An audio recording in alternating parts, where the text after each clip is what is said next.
These two key photographs were taken in the two main refugee camps in 1980. The one on the left is an ocean of bamboo. They brought in tons and tons of bamboo, and the people themselves were building their own houses. 130,000 people were in Khao-I-Dang by May 1980. This one is Sakeo. There were 30,000 people in Sakeo at the time I was there. That's May 1980. It was established in October 24th, 1979. And most of the people in this camp were coming out with the Khmer Rouge. So when it was established, people were in very poor condition. By this time, things were getting much better, and they were enjoying a theatre show, a comedy show. Nearly the whole population was out there watching the comedy and laughing. I got to Thailand in April 1980, and by that time the situation was not nearly so bad as it had been the year before. So I was there at a time of optimism and a relatively happy time for the people who'd come out of Cambodia. On the border, there were 3 hamlets, all of them ruled by different warlords at different times. Nong Samet, Nong Chan, and Nong Mak Mun. And Nong Samet was probably the busiest place. There were lots of people trading, black marketing, crossing from one side to the other. Lots of people. Nong Chan was a bit more stable, and so you could see hospitals and supplementary feeding centres being set up. There was a lot of competition between them. They shared one objective, and that was to drive the Vietnamese out of Cambodia.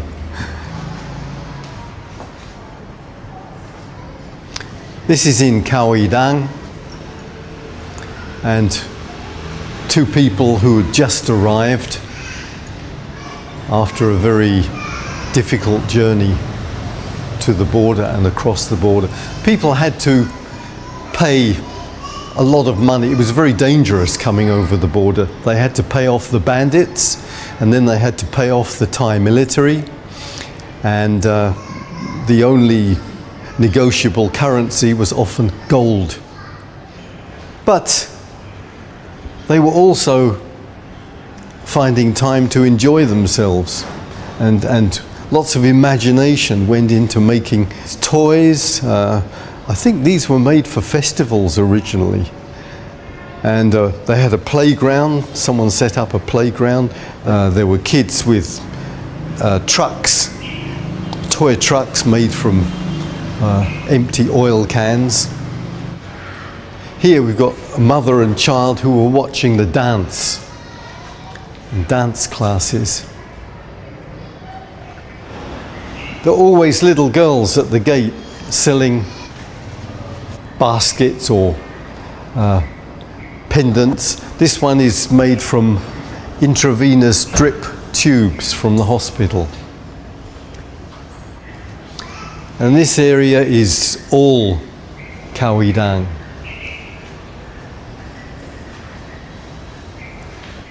Many scenes of people preparing food, eating it, kids playing,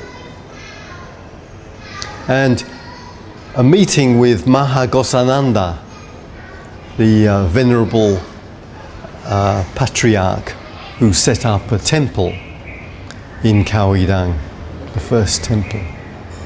And they were praying for peace. This is the other camp. This is Sakeo, the Khmer Rouge camp. More photographs of the Lakon Basak theatre show. Also a wedding, a Christian wedding, but the Khmer Rouge cadre is observing to make sure that everything goes well. They look a bit scared of this American missionary. Nong Mat Mun. Nong Mat Mun, when I arrived, it was supposed not to exist anymore. The Thai military had closed it, but it was there. There were plenty of people still, and they had a hospital with a guard who saluted when you went in, and it looked quite well organized, but there was no medicine in the hospital. We brought the medicine, but 2 or 3 weeks later the Vietnamese attacked Nong Mat Mun and completely destroyed the hospital. In Nong Chan, the Red Cross hospital, most of the patients either suffering from malaria or gunshot wounds because of the frequent fighting on the border.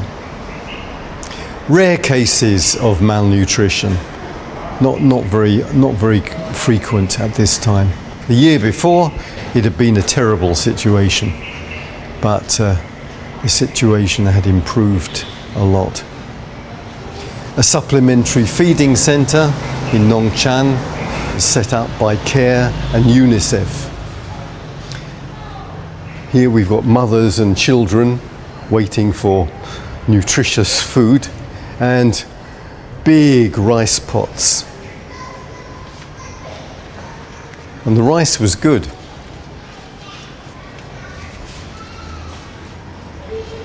Also in Nong Chan, photographs pinned up on the board here.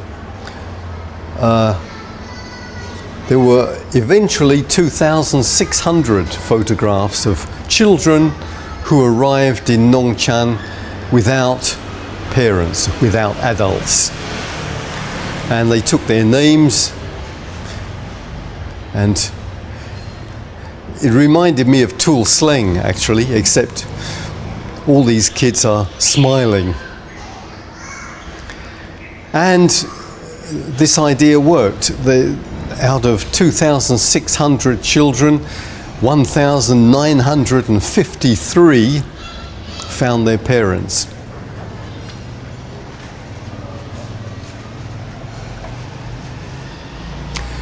This was a special mission to a Khmer Rouge camp inside Cambodia, not far from the border. And UNICEF and Red Cross officials came in to meet the Khmer Rouge committee and talk about food and medicine delivery.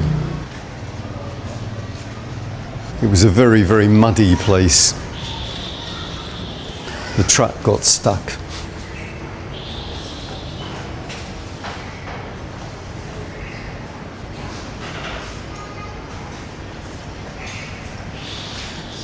This area is all about the land bridge. The land bridge was the biggest operation of all the refugee operation. And they set up rice sheds, brought in hundreds of sacks of rice, and people waited in line to collect a sack and take it back into Cambodia. It was rice and rice seed. The idea was to motivate people to stay in Cambodia by giving them rice seed that they could plant, not to encourage them to come into Thailand. You can see the rice sheds here and the people carrying the sacks of rice over the river, which was the border, and back into Cambodia, a long line of people going back into Cambodia. Little girl with her sack of rice. And here, rainy days. It's the rainy season. So here we've got kids all wet with rain hats and having a shower in the rain,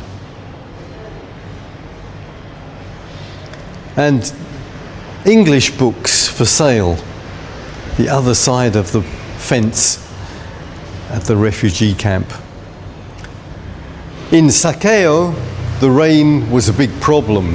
The water holes were flooded and there was a risk of cholera. So they had to move the whole site to a different location.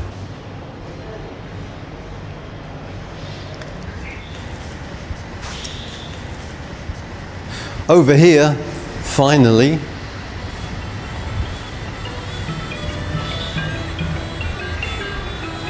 the dance classes in Khao-I-Dang. Big contrast between the little rich girl here and the not so rich girl. She certainly has attitude, but she has not the confidence, but very sensitive movements. And this dancer, Nut Rachana, was a palace dancer before the Khmer Rouge, and he set up dance classes in Nong Chan and then in Khao-I-Dang, and eventually went to America, where he set up, he was instrumental in starting the Cambodian ballet group in the United States. And he was dancing principal roles, but he was killed in a tragic car accident 2 years later in 1983. In the hospital, this was a new hospital, but it was empty. There were no beds or equipment yet. These photographs were all taken between May and September 1980, when the situation on the Thai border had stabilized. It was almost a year after Cambodians started crossing the border. And so they show a much more stable situation. People are smiling a lot in these photographs. And when I went back to England the next year, I made an exhibition of these photos in London. And I found I had to almost apologize. I had to explain why people were smiling. They were not expected to smile because they were refugees. You know, they had nothing. But they seemed to be enjoying life. And of course, the point is that relatively, they were enjoying life. For the first time, they had relative security, and they had enough to eat and enough to drink, and they had the opportunity, as far as the kids were concerned, to play and have a good time. So they did that as much as they could. So there are very few images here that are sad or horrific, you could say.